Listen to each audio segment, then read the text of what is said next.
Hello everyone, स्वागत करता हूं आप लोगों का आज के इस लाइव सेशन में। आज के इस लाइव सेशन में हम लोग देखेंगे क्यूज, और इस क्यूज का नाम है महासंग्राम। इस क्यूज में हम लोग अपने संस्कृत पुस्तक का 1 से लेकर के 5 चैप्टर तक का प्रश्न उत्तर का डिस्कस किए हैं। और ये क्यूज जो है 2 ग्रुप में हुआ है। एक ग्रुप था पंजवारा का बॉयज ग्रुप और एक ग्रुप था रनगांव का बॉयज ग्रुप। और इस क्यूज में पंजवारा से थे सौरभ कुमार, डिम्पू प्रभात, आयुष राज, अंकित कुमार, प्रियांशु कुमार, दिव्यम कुमार और रौनक राज, शिवम राज, ये लोग थे। और रनगांव से धर्मेंद्र कुमार, निकुंज कुमार, बंटी कुमार और ओम कुमार, विवेकानंद और कौन थे, रंजन कुमार, ये लोग थे रनगांव से। तो चलिए अब क्यूज का शुरुआत करते हैं। आप लोग देखिए ध्यान से क्यूज। और आप जो हम लोग प्रयास किए हैं कि 1 से 5 चैप्टर तक का जितने महत्वपूर्ण क्वेश्चन हैं वे आपस में बातचीत करें, उसको डिस्कस करें। तो पहला प्रयास था क्यूज करने का हम लोगों का। अब आगे से और अच्छा से हम लोग क्यूज करेंगे। तो चलिए अब देखते हैं क्यूज को।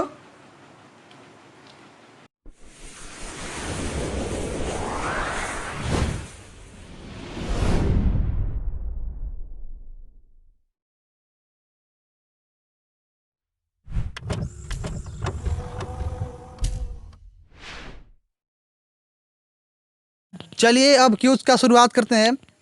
तो देखिए अब मैं अभी मेरे पास 2 ग्रुप है, एक है पंजवारा और एक रनगांव बॉयज़ का।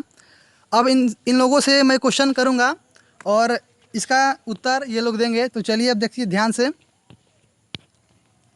चलिए पहला क्वेश्चन है मेरा रनगांव ग्रुप से कि किसकी विजय होती है। ऑप्शन सुनिएगा, ऑप्शन सुन लीजिए। सत्य की, असत्य की, क्रोध की, मोह की।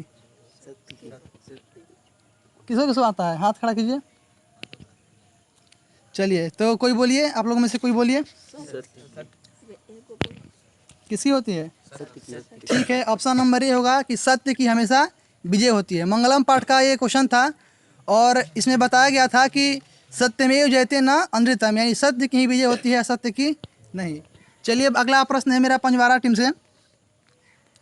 चलिए आप लोग बताइए कि नदियाँ अपने नाम और रूप को त्याग करके कहाँ मिल जाती है। ऑप्शन सुन लीजिए। ऑप्शन है सरोवर में, समुद्र में, तालाब में या फिर नदी में। समुद्र। क्या हुआ आंसर? समुद्र में। चलिए आप लोग का भी सही आंसर है कि नदियाँ अपने नाम और रूप को त्याग करके कहाँ मिल जाती है? समुद्र में। मंगलम पाठ का श्लोक था कि यथा नद्या स्यंद माना समुद्रे स्तम गच्छन्ति नाम रूपे विहाय तथा विद्वान नाम रूपाद विमुक्ता परात्परम पुरुषम उपैति दिव्यम। चलिए अब अगला प्रश्न है रनगांव ग्रुप से कि जंतु के हृदय रूपी गुफा में किसका निवास है। ऑप्शन सुनिएगा। ऑप्शन है तत्व की, शरीर की, देव की, राक्षस की। क्या होगा? जोर से बोलिए। तत्व की। फिर से बोलिए। तत्व की। चलिए सही है। इसमें ये भी श्लोक मंगलम पाठ का ही है। इसमें बताया गया अनु अन्यान महतो महियान आत्मस्य जंतो निहितो गुहायाम, यानी कि आत्मा का स्वरूप अणु से भी सूक्ष्म और महान से भी महान है। चलिए अगला क्वेश्चन है पंजवारा टीम से कि उपनिषद में किसकी महिमा को प्रधान बताया गया है। हाथ खड़ा करो, किसको आता है? उपनिषद में किसकी महिमा को प्रधान बताया गया है? अपने विषय की, परम पुरुष की, देव पुरुष की, फिर राक्षस पुरुष की। परम पुरुष। क्या होगा आंसर? परम पुरुष की। यानी उपनिषद में परम पुरुष परमात्मा की महिमा को बताया गया है। चलिए अगला क्वेश्चन रनगांव टीम से कि उपनिषद किसके सिद्धांतों को प्रकट करता है। सुनिए, ऑप्शन सुनिए। ऑप्शन है बौद्ध सिद्धांत को, जैन सिद्धांत को और दर्शन शास्त्र के सिद्धांत को और संख्या के सिद्धांत को। क्या होगा? दर्शन शास्त्र के सिद्धांत को। चलिए सही है आंसर इसका, दर्शन शास्त्र के सिद्धांत को प्रकट करता है। अगला क्वेश्चन है पंजवारा टीम से कि महान से भी महान कौन है। ऑप्शन सुनिए। पहला है ब्रह्म, दूसरा है आत्मा, तीसरा नंबर ऑप्शन है परमात्मा और ऑप्शन डी है संसार। क्या हुआ आंसर? आत्मा। आत्मा। आत्मा से ही, आत्मा ही अणु से सूक्ष्म है और महान से भी महान है। चलिए अब नेक्स्ट क्वेश्चन है रनगांव टीम से कि पाटलिपुत्र वैभवम पाठ में किस नगर की चर्चा की गई है? ऑप्शन है मुंबई, ऑप्शन दूसरा है महाराष्ट्र, ऑप्शन सी है पटना और ऑप्शन डी है आप लोगों के पास पंजवारा। क्या होगा आंसर? क्या होगा आंसर? पटना। देखिए चैप्टर का ही नाम है पाटलिपुत्र वैभवम, यानी कि पटना, यानी कि पाटलिपुत्र का वैभव। तो इसका आंसर हो जाएगा सही, पाटलिपुत्र वैभवम पाठ में पटना के बारे में चर्चा किया गया है। चलिए अब अगला क्वेश्चन है पंजवारा टीम से। आप लोग बताइए कि गंगा नदी के ऊपर गांधी सेतु नामक किस महादेश का सबसे बड़ा पुल है? एशिया महादेश एशिया महादेश का। चलिए सही है।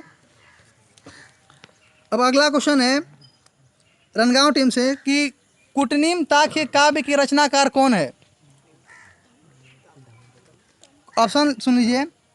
ऑप्शन है आपके पास कि समुद्रगुप्त, ऑप्शन बी है दामोदर गुप्त, ऑप्शन सी है चंद्रगुप्त और ऑप्शन डी है मेगास्थनीज। क्या होगा? दामोदर गुप्त। चलिए सही है। अब नेक्स्ट क्वेश्चन है पंजवारा टीम से। आप लोग बताइए कि पाटलिपुत्र वैभवम पाठ में दामोदर गुप्त पटना के बारे में क्या लिखते हैं? किसको किसको आता है? हाथ खड़ा कीजिए। चलो बताइए, आप लोग दोनों में से कोई बताओ।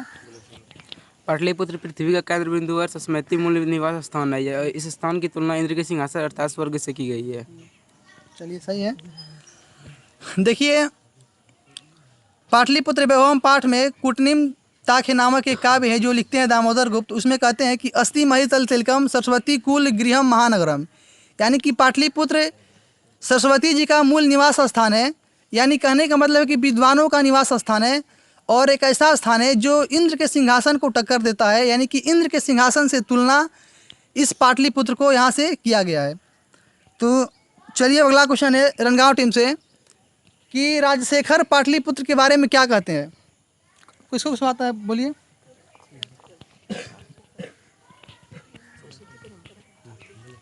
बोलिए।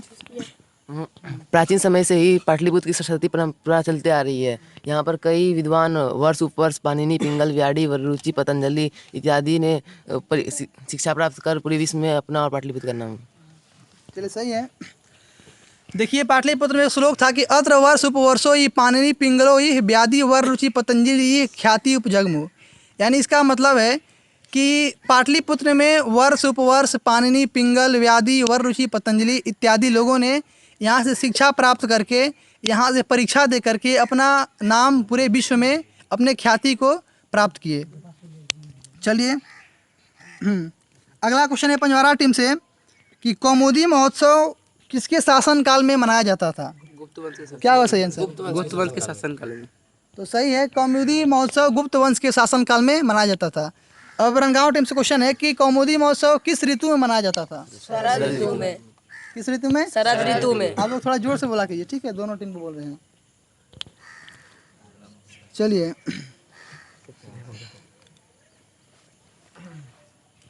अगला क्वेश्चन है आप लोग से कि पाटलिपुत्र में क्या प्रसिद्ध है? ठीक है, ऑप्शन आप लोग सामने ऑप्शन है गोलघर, ऑप्शन दूसरा है कुसुमपुर, ऑप्शन सी है ताजमहल, ऑप्शन डी है माधवपुर। गोलघर। तो सही आंसर है पाटलिपुत्र में प्रसिद्ध गोलघर है। चलिए अगला क्वेश्चन रनगांव टीम से है कि मैथिली कवि कौन है? ऑप्शन आप लोग के सामने है भास, ऑप्शन सी है कालिदास, ऑप्शन सी है नारायण पंडित और ऑप्शन डी है इनमें से कोई नहीं। इनमें से कोई नहीं। क्या होगा? इनमें से कोई नहीं। तो मैथिली कवि कौन थे? विद्यापति। कौन थे? विद्यापति। सही है। हम लोग जानते हैं तीसरा पाठ अलस कथा में बताया गया है कि मैथिली कवि विद्यापति थे। तो आप लोग का सही है। चलिए अब अगला क्वेश्चन रनगांव टीम से है कि अलस कथा किस ग्रंथ से लिया गया है? पुरुष परीक्षा नामक ग्रंथ। पुरुष परीक्षा नामक। क्या होगा? पुरुष परीक्षा नामक ग्रंथ। थोड़ा जोर से बोलिए आप लोग। पुरुष परीक्षा नामक ग्रंथ। चलिए सही है कि अलस कथा को पुरुष परीक्षा नामक कथा ग्रंथ से लिया गया है।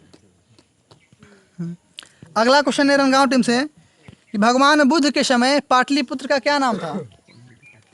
पाटलिग्राम। क्या नाम था? पाटलिग्राम। चलिए सही है। देखिए अब अगला क्वेश्चन है पंजवारा टीम से। आप लोग बताइए कि भगवान बुद्ध पाटलीग्राम के बारे में क्या कहते थे? आने वाले समय बोलो बोलो ना। आने वाले समय में यह गांव एक महानगर होगा, लेकिन आग का बाढ़ का लहर भय हमेशा बना रहेगा। सही है। देखिए भगवान बुद्ध के समय गंगा नदी के किनारे पाटलीग्राम स्थित था। वहाँ पर भगवान बुद्ध बहुत बार आया करते थे। वे हमेशा कहते थे कि आने वाले समय में यह गांव एक महानगर होगा, किंतु यहाँ पर हमेशा आग का, बाढ़ का एवं कलह का भय बना रहेगा। तो चलिए देखते हैं अगला क्वेश्चन। अगला क्वेश्चन है रणगांव टीम से कि जनक के सभा में शास्त्रार्थ कुशल कौन रहती थी? बोलिए आप लोग। हाँ, गार्गी। जोर से बोलिए थोड़ा। गार्गी। सही है। तो बताया गया संस्कृत साहित्य लेखिका पाठ में कि जनक के सभा में शास्त्रार्थ में कुशल यानी कि शास्त्र के अर्थों को जानने वाली वैसी कुशल महिलाएं थी जो गार्गी वाचकन्वी थी। अगला क्वेश्चन है पंजवारा टीम से कि संस्कृत साहित्य लेखिका पाठ में किसके महत्व को बताया गया है? ऑप्शन सुनिए आप लोग। ऑप्शन है पुरुष का, ऑप्शन बी है दुर्जन का, ऑप्शन सी है महिलाएं का, और ऑप्शन डी है सज्जन का। महिलाओं का। क्या होगा? महिलाओं महिलाओं का। पाठ से यह स्पष्ट होता है कि पाठ का नाम है संस्कृत साहित्य लेखिका। ये लेखिका मतलब लेखक नहीं, ठीक है। स्त्रीलिंग मतलब उसी लेखक का जो होता है ना स्त्रीलिंग, उसी यानी कि लेखिका, उसी अर्थ में। चलिए अगला क्वेश्चन है रणगांव टीम से कि नीतिकार आलस्य को क्या मानते हैं? शत्रु। क्या मानते हैं? शत्रु। ये किस पाठ का है? अलस कथा। चलिए सही है। पंजवारा टीम से क्वेश्चन है। आप लोग बताइए कि अलस कथा पाठ में जब सब कुछ हो गया उसके बाद जो वहाँ के नियोगी पुरुष थे वे लोग क्या बोलते हैं? बोलते क्या है? ये लोग सबसे लास्ट में कौन सा श्लोक का उच्चारण करते हैं, उसका अर्थ क्या है? स्त्रियों की गति उनके पति होते हैं, और इस अर्थात स्त्रियां अपने पति पर आश्रित रहते हैं, और बच्चों की गति उसके माँ होती है, अर्थात स्त्रियां अपने बच्चों अपने माँ पर आश्रित रहते हैं। और आलसियों का इस संसार में कारुणिक व्यक्ति के सिवा कोई नहीं है। चलिए सही है। अलस कथा पाठ में जब चारों आलसियों का बाल पकड़ के घर से बाहर निकाला गया, तब वहाँ के नियोगी पुरुष बोलते हैं कि बाला नाम यानी कि एक श्लोक बोलते हैं, उसका अर्थ होता है कि स्त्रियों की गति उनके पति होते हैं और बच्चों की गति उनकी माँ होती है, और इस संसार में आलसी पुरुष का गति, आलसी पुरुष का आश्रय एक दयालु पुरुष के सिवाय कोई नहीं हो सकता है। चलिए अब रणगांव टीम से क्वेश्चन है। आप लोग बताइए कि ग्राम ज्योति किसने लिखा है? ऑप्शन सुनिए। ऑप्शन है आपके पास शांति देवी, मिथिलेश कुमारी मिश्र और गंगा देवी। क्या होगा? और एक फिर से सुनिए। ऑप्शन क्वेश्चन है आप लोग से कि ग्राम ज्योति के लेखक कौन है, लेखिका कौन है? ऑप्शन है शांति देवी, मिथिलेश कुमारी मिश्र, गंगा देवी, और ऑप्शन डी इनमें से कोई नहीं। इनमें से कोई नहीं। क्या होगा आंसर? पंडिता छमारा। जोर से बोलिए। पंडिता छमारा। तो ग्राम ज्योति के लेखक है पंडिता छमाराव। चलिए आगे अगला क्वेश्चन है पंजवारा टीम से। आप लोग बताइए कि बीजांका किस वर्ण की थी? श्याम वर्ण की। श्याम वर्ण। किस वर्ण की थी? श्याम वर्ण की। चलिए सही है। बीजांका का जो रंग था, वर्ण था, वह श्याम वर्ण था।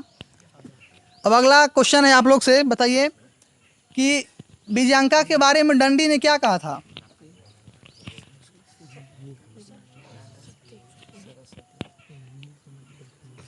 बताइए, जल्दी बताइए आप लोग। बीजांका के बारे में दंडी ने क्या कहा था? नीलकमल की पंखुड़ियों के समान इसका व्यवहार एवं व्यर्थ में इसने सर्व शुक्ला सरस्वती कर दिया था। चलिए सही है। अगला क्वेश्चन है आप लोग से कि अथर्ववेद में कितनी महिलाओं ने रचना की है? 5। ठीक है। चलिए अगला क्वेश्चन आप लोग से कि कारुणिक व्यक्ति के बिना इस संसार में किसकी गति नहीं है? क्या होगा आंसर? आलसियों की। आलसियों की। अगला क्वेश्चन आप लोग से कि किसकी गाड़ी, ठीक है, किसकी गाड़ी पुरुष एवं स्त्रियों से मिलकर चलती है? समाज रूपी गाड़ी। समाज रूपी गाड़ी। अगला क्वेश्चन आप लोग बताइए कि शंकर चरितम जीवन चरित्र किसके ऊपर लिखा गया है? शंकर पांडुरंग। जोर से बोलिए। शंकर पांडुरंग। ठीक है, शंकर पांडुरंग। आप लोग बताइए शंकर पांडुरंग कौन थे? शंकर पांडुरंग पंडिता छमाराव के पिता थे, जो महान विद्वान थे। शंकर पांडुरंग पंडिता छमाराव के पिताजी थे और पंडिता छमाराव ने अपने पिताजी के ऊपर एक उनके जीवन चरित्र का, अपने जीवन में उन्होंने क्या क्या किया उसी को लेकर के एक शंकर चरितम नामक एक पुस्तक की रचना की। चलिए, किससे कुछ पूछना है? किससे? तुम लोग से? वो लोग से? चलिए, आप लोग बताइए कि विजय भट्टारिका किसकी रानी थी? ऑप्शन सुन लीजिए। देखिए, ऑप्शन है चंद्रगुप्त की, ऑप्शन बी है अशोक की, ऑप्शन सी है समुद्रगुप्त की और ऑप्शन डी है चंद्रादित्य की। किसकी रानी है? चंद्रादित्य की। विजय भट्टारिका चंद्रादित्य की रानी थी। चलिए, आप लोगों से क्वेश्चन है कि मैत्रेयी किसकी रानी थी? याज्ञवल्क्य। क्या होगा आंसर? जोर से। याज्ञवल्क्य। मैत्रेयी याज्ञवल्क्य की पत्नी थी। अब अगला क्वेश्चन रणगांव टीम से। आप लोग बताइए कि मैत्रेयी और याज्ञवल्क्य के बारे में हमारी पाठ्य पुस्तक में क्या दिया गया है? बताइए। मैत्रेयी याज्ञवल्क्य की पत्नी थी और उसे दार्शनिक रुचि रखती थी एवं वह अपने पति को आत्म तत्व की शिक्षा दी थी। चलिए, सही है कि मैत्रेयी जो थी उस जमाने में जब वेद शास्त्रों का अध्ययन किया जाता था, उस समय अधिकतर पुरुष ही अध्ययन करते थे। उस समय ने मैत्रेयी ने अपने पति को आत्म तत्व की शिक्षा दी थी। अगला क्वेश्चन आप लोग बताइए कि भारत की महिमा कहाँ गाई जाती है? सभी जगह। क्या हुआ आंसर? सभी जगह। भारत की महिमा सभी जगह गाई जाती है।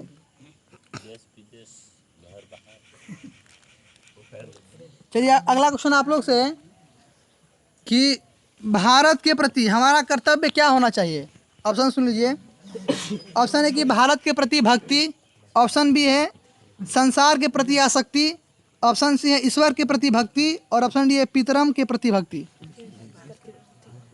भारत के प्रति भक्ति। क्या होगा? भारत के प्रति भक्ति। भारत के प्रति भक्ति। चलिए, अब क्वेश्चन आप लोग से बताइए कि भारत महिमा पाठ में, भारत महिमा पाठ का दूसरा श्लोक कहाँ से लिया गया है? भगवत पुराण। भगवत पुराण। बताइए कहाँ से लिया गया है? भगवत पुराण। भगवत पुराण से। चलिए, सही है। अगला क्वेश्चन आप लोग बताइए कि भारत भूमि का सेवा कौन कर रहा है? ऑप्शन सुनिए। ऑप्शन है कि सागर, ऑप्शन बी है पर्वत, ऑप्शन सी है निर्झर और ऑप्शन डी है सागर, पर्वत और निर्झर। तीनों। क्या होगा? सभी। जोर से बोलिए। सभी। कौन कौन? सागर, पर्वत, निर्झर और बताइए। और बहती हुई नदी। मती नदियाँ, खनिज संपदाएं। चलिए, सही है। अगला क्वेश्चन आप लोग बताइए कि भारत भूमि कैसी है? विशाल। भारत भूमि विशाल है। और बताइए इसके बारे में। हमारी भारत भूमि विशाल है और यहाँ ये सागर पर्वत झरनों इत्यादि से सेवित है। ठीक है, आप लोग बताइए। देखिए, क्वेश्चन था कि विशाला स्मदीय धरा भारतीय सदा सेविता सागरे रमे रूपा वने पर्वते निर्झरे भव्य भूति बहंती भी ऐसा सुबह चापगा भी। इसका अर्थ था कि हमारी भारत भूमि विशाल है, यह हमेशा सागरों से, वनों से, खनिज संपदाओं से, बहती हुई नदियों से सेवित तथा सुशोभित है। चलिए, आप लोग बताइए कि हमारी मातृभूमि कैसी है? ममता में एवं निर्मल एवं ममता में। जोर से बोलिए। निर्मल एवं ममता में। और इसके बारे में कुछ बताइए। यह पूरे विश्व में भारत के नाम से प्रसिद्ध है और यहाँ विभिन्न जातियों एवं धर्म के लोग एकता भाव से निवास करते हैं। चलिए, देखिए, भारत महिमा पाठ में एक श्लोक था कि इयम निर्मला वत्सला मातृभूमि प्रसिद्धम सदा भारतम वर्षमेतत् विभिन्ना जना धर्म जाति प्रभेदे यह एकत्व भावम बंतो बसंती। यानी इसका अर्थ था कि यम निर्मला, यानी कि यह जो हमारी भारत मातृभूमि है यह निर्मल है, स्वच्छ है और ममतामयी है और भारत के नाम से पूरे विश्व में प्रसिद्ध है। यहाँ पर विभिन्न धर्म जाति के लोग एकता के भाव से निवास करते हैं। चलिए अब आप लोग से क्वेश्चन है, बताइए कि पाटलिपुत्र का नाम पटना किस काल में पड़ा? मध्यकाल किस काल में? मध्यकाल में। सही है। चलिए आप लोग बताइए कि चंद्रगुप्त मौर्य के समय पाटलिपुत्र का रक्षा व्यवस्था और शोभा कैसा था? अति उत्कृष्ट। कैसा था? अति उत्कृष्ट। ठीक है। अगला क्वेश्चन आप लोग से कि मेगास्थनीज किसके शासन काल में पाटलिपुत्र आया था? चंद्रगुप्त। क्या हो, जोर से बोलिए। चंद्रगुप्त मौर्य। चंद्रगुप्त मौर्य, जोर से बोलिए सब कोई। चंद्रगुप्त मौर्य। क्या होगा? सही है। मेगास्थनीज बोले। मेगास्थनीज किसके शासन काल में पाटलिपुत्र घूमने आया था? ऑप्शन है तुम्हारा अशोक, ऑप्शन बी है कि बाबर, ऑप्शन सी है शाहजहां और ऑप्शन डी है इनमें से कोई नहीं। इनमें से कोई। अशोक। क्या होगा बोलिए। सही, अशोक सही है। अशोक। सही है। तो इस पे अशोक को फाइनल कर दिया जाए। बोलिए जल्दी बोलिए। लॉक किया जाए इसको। क्वेश्चन बोलिए। मेघास्थनीज किसके शासन काल में पाटलिपुत्र आया था? मेगास्थनीज में जो लिखा था वो याद है नहीं। मतलब जो बोला था कि चलिए बताइए आप लोग। अशोक ही होगा। अशोक को फाइनल किया जाए। हाँ। कर दीजिए। चलिए अशोक पर लॉक लगाया गया, लेकिन क्वेश्चन ये गलत हुआ। चंद्रगुप्त मौर्य के शासन काल में मेघास्थनीज पाटलिपुत्र आया था और बताया था कि यहाँ की शोभा एवं रक्षा व्यवस्था अति उत्कृष्ट थी। चलिए अब क्वेश्चन है आप लोग से, आप लोग बताइए कि आप लोग बताइए, क्वेश्चन है आप लोग से कि मिथिला के राजा मिथिला के मंत्री वीरेश्वर आलसियों को दान देना क्यों चाहते थे? क्योंकि उन्हें पता था कि सभी क्रियाहीन पुरुषों में आलसियों का प्रथम स्थान है, क्योंकि यह पेट की अग्नि से पीड़ित रहते हुए भी अपने लिए कुछ नहीं करते हैं। चलिए सही है। अब अगला क्वेश्चन है आप लोग पंजवारा टीम से, आप लोग बताइए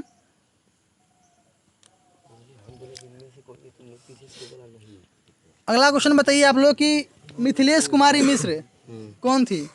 आधुनिक काल की लेखिका थी। चलिए सही है। मिथिलेश कुमारी मिश्र, बनमाला भावालकर और पुष्पा दीक्षित, ये लोग आधुनिक काल की संस्कृत लेखिका थी।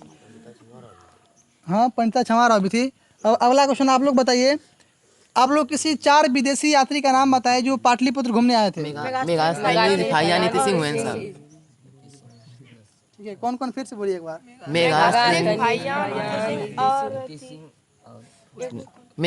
फाहियान, नीति सिंह, हुएन। चलिए आप लोगों से क्वेश्चन है कि वेदा हमेतम पुरुषम महानतम, ये वाला जो श्लोक है यह किस उपनिषद से लिया गया है? श्वेता सूत्र। सही है।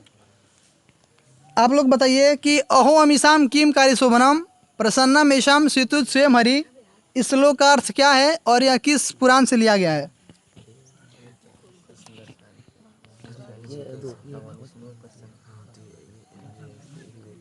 भगवत पुराण से लिया गया और इसका अर्थ अरे इन लोगों ने क्या ऐसा सुंदर कार्य किया जो इनमें स्वयं हरि प्रसन्न है एवं भगवान विष्णु के सेवा करने योग्य भूमि पर जन्म लेकर वो जन्म लिए हैं, जहाँ देवता लोग भी जन्म लेने की इच्छा रखते हैं। चलिए सही है।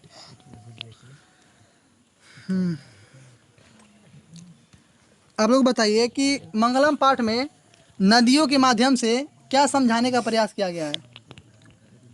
यही कि मतलब जिस तरह नदियाँ अपने बोलिए। यही कि जिस तरह नदियाँ अपने नाम और रूप को छोड़ करके समुद्र में मिल जाती है, उसी तरह बोलिए।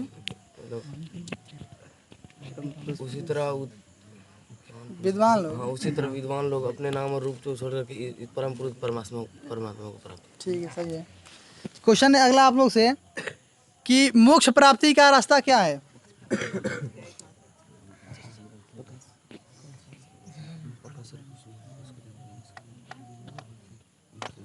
प्रकाश स्वरूप महान पुरुष को जानने से ही मोक्ष की प्राप्ति होती है। पूरा इसका अर्थ बताइए इस श्लोक का। मैं प्रकाश स्वरूप उस महान पुरुष को जानता हूँ जिसे जानकर मोक्ष की प्राप्ति अर्थात मृत्यु की प्राप्ति होती है। इसके अलावा मोक्ष प्राप्ति का कोई अन्य साधन नहीं है। चलिए सही है। अगला क्वेश्चन आप लोग से कि गायंती देवा किल गीतकानी धन्यास्तुते भारत भूमि भागे, इस श्लोक का अर्थ क्या है बताइए। जिस देश की महिमा का गुणगान स्वयं देवता लोग करते हैं, उस देश में जन्म लेने वाले लोग ही धन्य है, क्योंकि सर्व स्वर्ग और मोक्ष प्रदान करने योग्य भारत भूमि पर जन्म लेकर देवत्व को प्राप्त करते हैं। ठीक है। चलिए अगला क्वेश्चन आप लोग से, आप लोग बताइए कि दक्षिण भारत की प्रसिद्ध संस्कृत लेखिकाएं कौन कौन थी। शिला भट्टारिका, देव कुमारिका और राम भद्राम्बा। सही है, फिर से एक बार बोलिए। शिला भट्टारिका, राम भद्राम्बा और देव कुमारिका। ठीक है। आप लोग बताइए गंगा देवी ने किस काव्य की रचना की। मधुरा विजयम। फिर से बोलिए एक बार। मधुरा विजयम। मधुरा विजयम। अगला क्वेश्चन है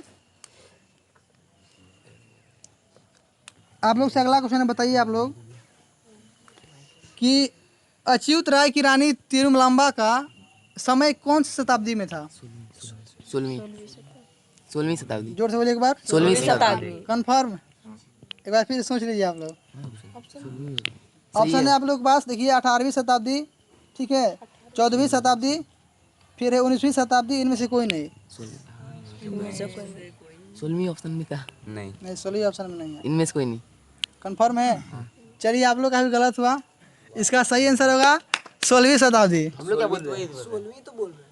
इनमें से कोई नहीं। सही तो हाँ सही है, एक मिनट, सही है सही है, इनमें से कोई नहीं बोला, सही है, हम कंफ्यूज हो गए। ठीक है, तो इसमें से यही है, इनमें से कोई नहीं होगा जिसका आंसर होगा कि 16वीं शताब्दी। 16वीं शताब्दी ऑप्शन में नहीं दिए थे ना, हमको लगा दिए हैं। चलो बुक लाए हो क्या, कोई बुक देना, आप थोड़ा सा क्वेश्चन करें। चलो कौन देखते हैं।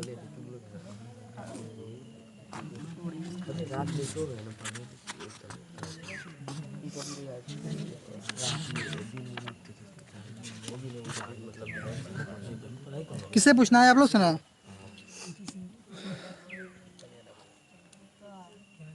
तुम्हारा मुकुंद का क्या अर्थ है। मुकुंद का अर्थ है भगवान विष्णु। क्या है मुकुंद का अर्थ। भगवान विष्णु। मुकुंद का अर्थ है भगवान विष्णु। आप लोग बताइए विशाल क्या है। भारत में। और आप लोग ऑप्शन सुनिए, क्वेश्चन है कि विशाल क्या चीज़ है, ठीक है, विपुलम क्या चीज़ है, विशाल छोड़िए, विपुलम क्या है। देखिए विपुलम क्या है, आपके पास क्वेश्चन है कि भारत भूमि, मातृभूमि और भारत भूमि, मातृभूमि और फिर से भारत, और अगला ऑप्शन है इनमें से कोई नहीं। विशाल क्या है, विपुलम मतलब विशाल ही होता है, लेकिन यहाँ पर समझिएगा विपुलम क्या है।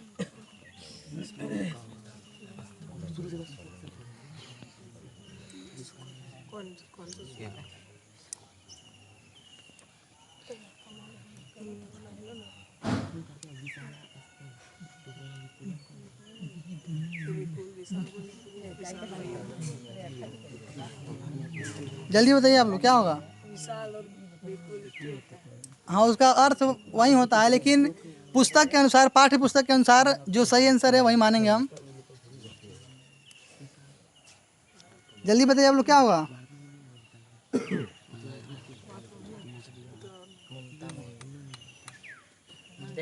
जल्दी, ज़्यादा टाइम नहीं है, आप लोग डिस्कस करने का समय खत्म हुआ।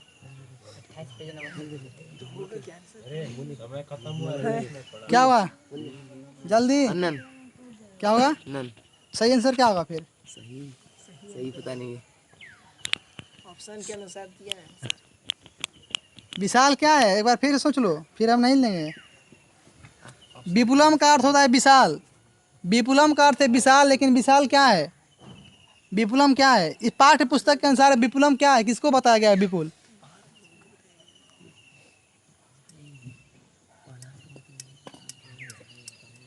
सही से बताइए क्या होगा।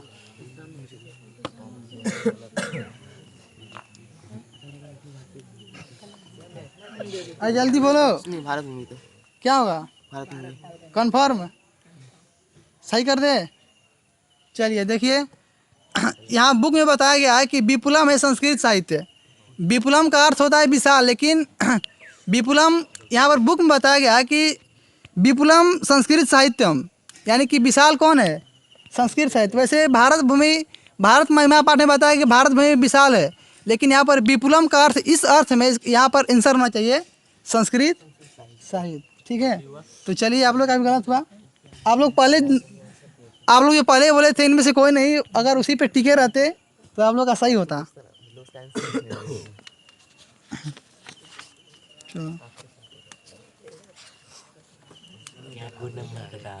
चलिए आप लोग बताइए,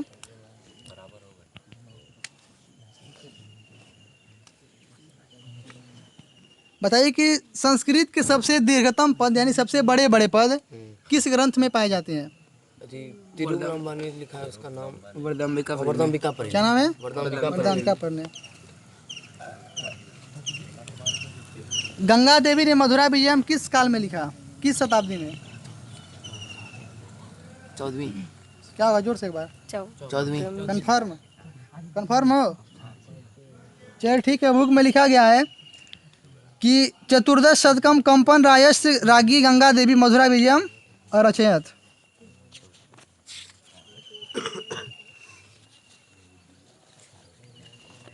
क्या पूछे हो?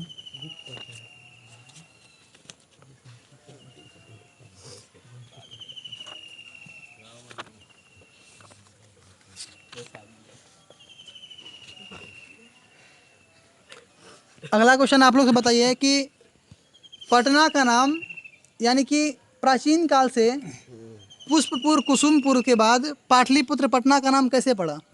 क्योंकि इस नगर के समीप पाटल नामक पुष्प का बहुत ही ज़्यादा मात्रा में उत्पादन होता था, जिसके कारण यहाँ के लोग इस पुष्प से गुड़िया पुतली बनाकर खेलते थे। इसी वजह से इसका नाम पाटलिपुत्र पड़ा। चलिए सही है। पाटलिपुत्र पाटल नामक पुष्प के अधिकतर उपयोग में लाने से वहाँ का नाम पाटलिपुत्र बन गया। पाटलिपुत्र। चलो अब तुम लोग बताओ, तुम लोग क्वेश्चन है कि पटना किस शब्द से बना है। पटनम शब्द से बना है। चलिए, पाटलिपुत्र पाठ में सरस्वती परंपरा का बात किसने किया है। दामोदर गुप्त। फिर से सुनिए आप लोग एक बार क्वेश्चन कि पाटलिपुत्र पाठ में सरस्वती परंपरा के बारे में बात किसने किया है। दामोदर गुप्त। कंफर्म। हाँ, लॉक किया जाए। चलिए इसका आंसर है आपका राजशेखर। राजशेखर कहते हैं कि प्राचीन काल से ही पाटलिपुत्र की सरस्वती परंपरा चलती आ रही है, और वे कहते हैं कि यहाँ पर वर्ष उपवर्ष पानी पिंगल इत्यादि विद्वानों ने जन्म लिया है। देखिए दामोदर गुप्त ने कहा कि यहाँ सरस्वती का मूल निवास स्थान है। ठीक है, दामोदर गुप्त ने कहा कि यहाँ पटना पृथ्वी का तिलक है और सरस्वती का मूल निवास स्थान है। ठीक है, और राजशेखर ने कहा है कि सरस्वती परंपरा चलते आ रही है। आप लोग बताइए यूनान का राजदूत कौन था। कंफर्म। हाँ। कोई दिक्कत नहीं। आप लोग बताइए पुरंदर का अर्थ क्या होता है। इंद्र। जोर से। इंद्र।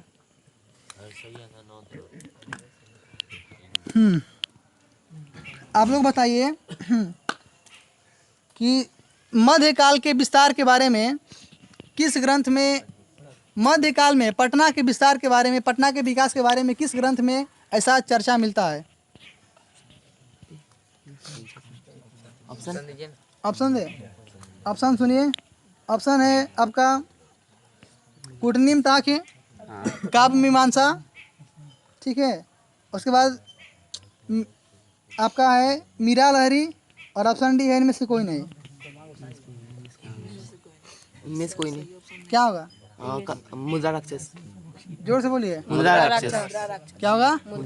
मुद्रा राक्षस। देखिए मुद्रा राक्षस में से बताया गया है कि मध्यकाल में पाटलिपुत्र का लगभग 1000 वर्ष तक पूरा एकदम जर्जर स्थिति में गुजरा था, यानी वहाँ का विकास पूर्ण रूप से अवरुद्ध हो चुका था।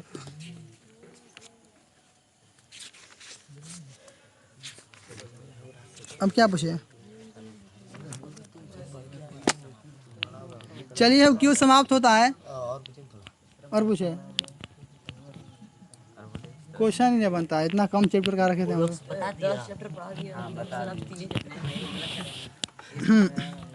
चलो तो क्वेश्चन पूछते हैं और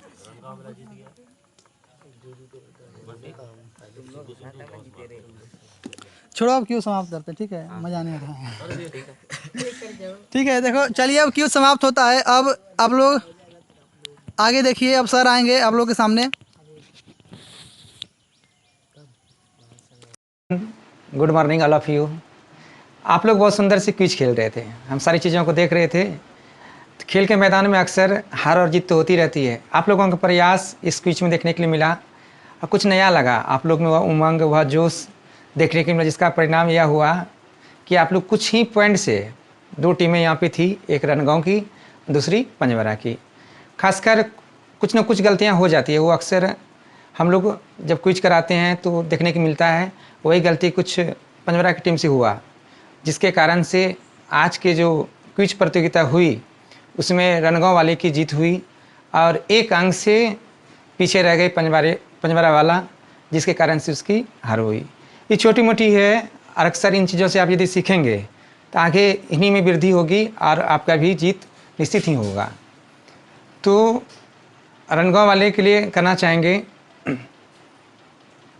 मुट्ठी में कुछ सपने लेकर भरकर जेबों में आशाएं, मुट्ठी में कुछ सपने लेकर भरकर जेबों में आशाएं, दिल में है अरमान यही कुछ करना है, कुछ करना है।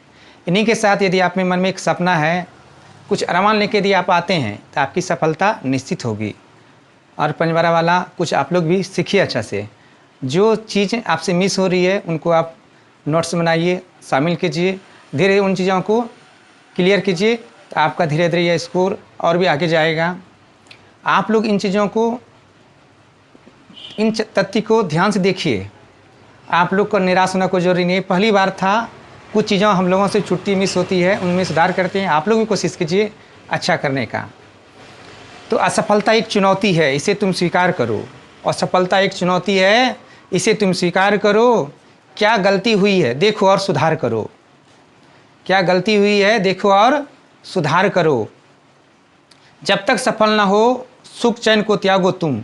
जब तक सफल ना हो सुख चैन को त्यागो तुम। संघर्ष के मैदान को छोड़कर मत भागो तुम। यूं ही किसी की जय जयकार नहीं होती, कोशिश करने वालों की कभी हार नहीं होती। आप लोग भी हमेशा कोशिश करते रहिए, एक दिन जीत निश्चित होगी। धन्यवाद।